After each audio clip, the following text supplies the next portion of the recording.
यहीं पे रहती हैं लाहौर में? मजबूरी रहना पड़ता है। मियां अबू जिंदा नहीं है ना, तो जाहिर सी बात है भाइयों की जो बातें वो बर्दाश्त नहीं हो सकती। अच्छा, तो लाहौर आए हुए कितना टाइम हो गया आपको? मुझे 2 साल। इन 2 years ना आई सेक्रीफाइस टू मच। कितना पढ़ी हुई हो आप? ट्यूशन मेरी भी है। कितना कमा लेते हो गजरे में? मैं मांगती कुछ भी नहीं, मैं डिमांड नहीं करती। मेरे दिमाग में एक हदीस होती है जो अल्लाह ने फरमाया है कि ए इंसान तू मेरी मखलूक से प्यार कर। मैं इंसानी अपनी मखलूक से प्यार करती हूँ। अस्सलाम वालेकुम नाज़रीन, आप देख रहे हैं लीडर न्यूज़ से। मैं हूं आपकी होस्ट फरहीन। आज मैं मौजूद हूं लिबर्टी में। मुझे यहां पर एक लड़की नज़र आई जो कि गजरे बेच रही थी। सोचा क्यों ना जिसे थोड़ी सी बात की जाए, इससे पूछा जाए कि आखिर ये गजरे क्यों बेचती है, कोई और काम क्यों नहीं करती है और इसका लाइफस्टाइल सारा क्या। आइए इससे बात करते हैं। अस्सलाम वालेकुम अस्सलाम, कैसी हैं आप? ठीक है, मैं ठीक, आप बताएं। अल्लाह का शुक्र है। क्या नाम है आपका? शाहीन। अच्छा, शाहीन नाम है। यहीं पे रहती हैं लाहौर में? मजबूरी रहना पड़ता है। क्यों मजबूरी, क्यों रहना पड़ता है? ऑब्वियसली जब से इस्लामाबाद से आई हूँ तो जाहिर सी बात है वहाँ पे टीचिंग करती थी। यहाँ पे आई हूँ तो जाहिर सी बात है कि किसी का मोहताज नहीं होना चाहती मैं।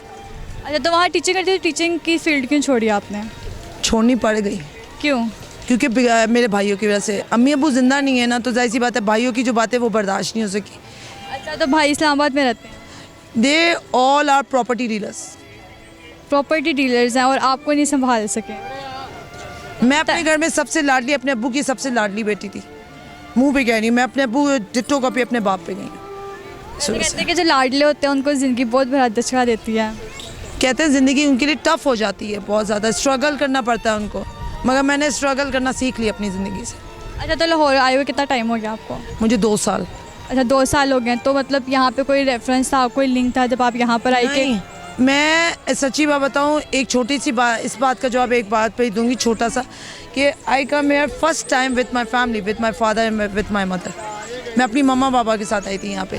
सिंपल, मुझे याद है मैं वहाँ से शूज़ लिए थे और फिर मैंने यहाँ पे जब फर्स्ट टाइम आई थी 2 साल पहले, तो मैंने यहाँ से ईयररिंग्स ली थी। बिकॉज मुझे लिबर्टी समझ लो लाहौर का दिल लगता है, इस वजह से ये दिल ही मुझे समझ लो कि यहाँ पे भाग गया है, इस वजह से। तो यहाँ पे अकेली रहती हैं? जान मेरी ये कि इन 2 years ना आई सेक्रीफाइस टू मच। मैंने बहुत जद्दोजहद की है कि मतलब मैं कुड़ी होते हुए ना समझ लो कि यहाँ पे रहते हुए मैंने 2 साल समझ लो कि मर्दों जैसी ज़िंदगी गुजारी। आप ये ना समझो कि मैं कुड़ी हूँ तो कुड़ी के साथ बात करी, आप यही समझो कि आप एक मर्द के साथ बात करी, क्योंकि मैंने मर्दों के दरमियान में ज़िंदगी गुजारी 2 साल। तो कितना पढ़ी हुई हो आप? मैंने एजुकेशन मेरी BA। BA किया हो, तो यहाँ पे कोई और जॉब क्यों नहीं करती? No one help me. नहीं होता है ना काफ़ी ज़्यादा job. In a simple word, no one help me. मेरी किसी ने मदद नहीं की। मेरा ID कार्ड बनवाया नादरा वालों ने, आज भी बना हुआ है। नादरा वालों ने मेरा ID कार्ड 3 days में बनवाया था। जब उनको पता लगा कि एक पढ़ी लिखी बंदी है तो इसका ID कार्ड बनवाना है, उन्होंने ना पैसे लिए ना कुछ लिए। ID कार्ड में मैं मेन ऑफिस नादरा के जो मेजर तारिक लिखा होता है ID कार्ड में, मैं उनसे स्पेशली तौर पर जाके मिली थी। तो नहीं, इतनी वैकेंसियाँ आती हैं, इतना कुछ होता है, कहीं पे भी अप्लाई नहीं किया आपने कि अच्छी जॉब या कुछ? तो कैसे गुजारते हो लाइफ? मैं यहाँ पे समझ लो कि लिबर्टी की समझ लो कि वो बंदी है जो सबसे ज़्यादा एजुकेटेड है। मीडिया का कोई बंदा नहीं जो मुझे ना जानता हो, ठीक है, मगर मीडिया ने स्टार्टिंग में ना मुझे ये कहा था कि हम आपकी हेल्प करेंगे, हम आपको किसी चले कुछ नहीं कर सकते तो हम आपको किसी कॉल सेंटर में लगाओ। सीधी बात है कि आप उम्मीद उसको दिलाओ जो उम्मीद जिस पे पूरी। मैं तो टूट चुकी हूँ यहाँ पे, अल्लाह माफ़ करे, कई लोग हैं। 2 साल हो गए थे, 2 साल के अंदर अंदर यहाँ पे मैंने इतनी इज्जत बनाई कि आज कोई मर्द मुझे ऐसे करके छूता नहीं है। 2 साल पहले ये लोग, यही मर्द, लिबर्टी के मर्द, अल्लाह माफ़ करे, मुंह पे कह रही हैं कि मेरा अल्लाह जो गवाह कि मुझे जनाजा नसीब, यही मर्द अल्लाह माफ़ करे मुझे 2 नंबर काम का कहते थे। और मैं एक ही बात कहती थी, एक ही बात सोचती थी, मैं कहती थी अल्लाह ये 2 नंबर काम ही करना था तो मुझे हलाल तरीके से पैदा क्यों किया। तो कैसे लाइफ गुजारती हो अपनी? अब गुजारनी पड़ रही है। कैसे गुजारती हो? मेरी लाइफ में एक बंदा नहीं आया, मेरी लाइफ में कई बंदे आए, मीडिया के फेमस तरीन बंदे मेरे पास। मीडिया के, मैं अगर मीडिया का पोल खोलूँ ना, यकीन करो कि आप कहोगी शाइन आप चुप ही कर दें, क्योंकि मीडिया मुझे जो स्टार्टिंग में इतना फेमस जिन्होंने किया, उन्होंने ही मेरी इज्जत की धज्जियाँ भी बहुत उड़ाई। जो आपको बहुत ज़्यादा ऊपर लेके जाते हैं वही आपको खींचते हैं, समझो, उन्होंने ही मुझे गिराया है। आज मैं गिरी नहीं हूँ, आज मैं आपकी वजह से। अब मैं यकीन करो कि इतनी मेरी इज्जत की धज्जियाँ उड़ाई थी कि अपना यासिर शमून, आई थिंक यासिर शमून या यासिर शामी नाम है, उनकी वजह से उन्होंने मेरा अल्लाह माफ़ कर यहाँ पे कह दिया। यहाँ पे काफ़ी लोगों ने फिर मेरे बारे में बोला कि शाइन ऐसी नहीं है। आप लोग जो कहते हो ना कि धंधा करती है करवाती है, वो ऐसी नहीं, इज्जत के साथ बेचारी जी रही है, उसको जीने। शाइन इज़ ए डीलर, उन्होंने कहा कि शाइन इज़ ए डीलर, मैं डीलर हूँ। और यकीन को मैं इतनी लाइफ से तंग आ गई थी, कभी अपनी ज़िंदगी में ये वाक़या नहीं किया।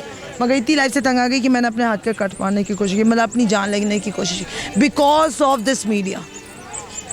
सिंपल बात है, बिकॉज ऑफ दैट। इतनी गलत बात है। आजकल हम अपने माशरे में रह के बिल्कुल सेफ नहीं है।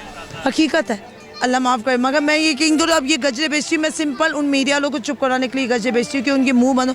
पब्लिक को तो पता हो ना कि नौज़ुबिल्लाह जिसके बारे में ये अल्फाज कहे कि आज पब्लिक ही में से यकीन करो लोग मुझे पता क्या कहते हैं कि जीना है ना तो हमने आपके जैसा जीना है, क्योंकि आप जैसे साल बच गई है ना सबके, सीखते हैं सारे।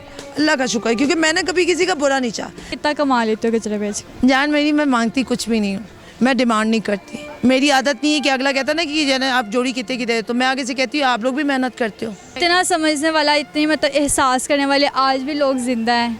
अल्लाह ने अगर हम लोग देखें ना बाहर तो लोग इतना एहसास नहीं करते। आजकल एहसास टोटली एंड हो चुका है। मैं आज आपको एक बात बताऊँ, मेरे दिमाग में एक हदीस होती है जो अल्लाह ने फरमाया है कि ए इंसान तू मेरी मखलूक से प्यार कर। मैं इंसानी अपनी मखलूक से प्यार करती हूँ। अच्छा, कोई दोस्त यहाँ पे नहीं बनाया? मैं ये गजे बेचते हुए दोस्त से बना लेती हूँ। गजरे बेचते तो हाँ, अभी जो ये देखो ये दिहाड़ी जो लगाई है, वहाँ में मैं खड़ी थी, मम्मा खड़ी थी और एक लड़की खड़ी थी, उनके भाई खड़े थे, वहाँ गपशप लग गई। उन्होंने मेरे साथ ऐसे गपशप लगाई कि मैं उनको एक ही तमा कर दी। मैं कहती हूँ कि आंटी माँ जी, मेरा दिल चाहता है कि अल्लाह मियां मेरी ऐसी लाइफ बना दे जैसे पहले होती थी। इस्लामाबाद में टीचिंग करती थी, दोस्त से होती थी।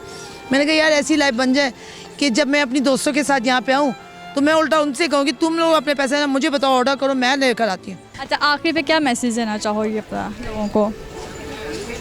आजकल किसी को कोई मैसेज देने का फ़ायदा नहीं है, अमल कोई भी नहीं करता। आज का हकीकत है।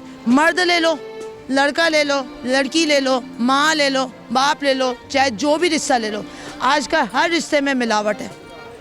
कोई रिश्ता मुखलिस नहीं रहा है।